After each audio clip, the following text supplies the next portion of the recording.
Supreme court যদি নির্দেশ দিয়ে থাকে ঠিক আছে, তাতে অসুবিধা কি আছে? তো আইনত মামলা চলবে, মামলা তো ওভার হয়ে যায়নি। নেক্সট ডেট অফ হিয়ারিং নিশ্চয়ই দিয়েছে আজকে, তো নেক্সট ডেট অফ হিয়ারিং কবে আছে? যেদিনকে দেওয়া হয়েছে সেদিনকে আবার মামলা হবে, সেদিনকে আবার লড়াই হবে। কিন্তু আমাদের প্রশ্ন যেটা, যে আপনি আইপ্যাকের নাম করে খালি বাংলায় এসে রেড করলেন। আইপ্যাকের অফিস রয়েছে হায়দ্রাবাদে, আইপ্যাকের অফিস রয়েছে তামিলনাড়ুতে, আইপ্যাকের অফিস রয়েছে চেন্নাইতে, আপনি সেখানে তো করলেন না।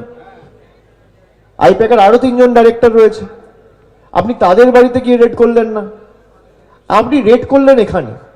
আর রেড সংক্রান্ত কিছু তথ্য আমাদের হাতেও রয়েছে। যে পাঞ্চনামা, ওই পাঞ্চনামা দুটো পড়বেন। এখানে যে বলা হচ্ছে মুখ্যমন্ত্রী জোর জবরদস্তি এসে তথ্য লোপাট করে সব তথ্য নিয়ে চলে গেছে, যারা অফিসাররা ছিল তারা রেড শেষ করার পরে যে পাঞ্চনামাটা লিখেছে সেই পাঞ্চনামাটা একবার পড়ে দেখবেন। এবং কিছু তথ্য যদি আমাদের হাতে থাকে, নিশ্চিতভাবে রয়েছে, আমরা আগামী দিন সুপ্রিম কোর্টের হাতে বা হাইকোর্টের হাতে দেবো।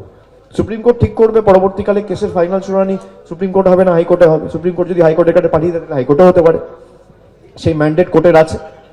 কিন্তু ইডি চায় না হাইকোর্টে শুনানি হোক। ইডি যে পিটিশন ফাইল করেছিল সেই পিটিশনেরই আমি দেখছি গতকাল হাইকোর্টে অ্যাডজার্নমেন্ট চাইছে। একদিন হাইকোর্টে ফাইল করার পর পরদিন আবার সুপ্রিম কোর্টে ফাইল করেছে। এর কারণ কি ইডি বলতে পারবে।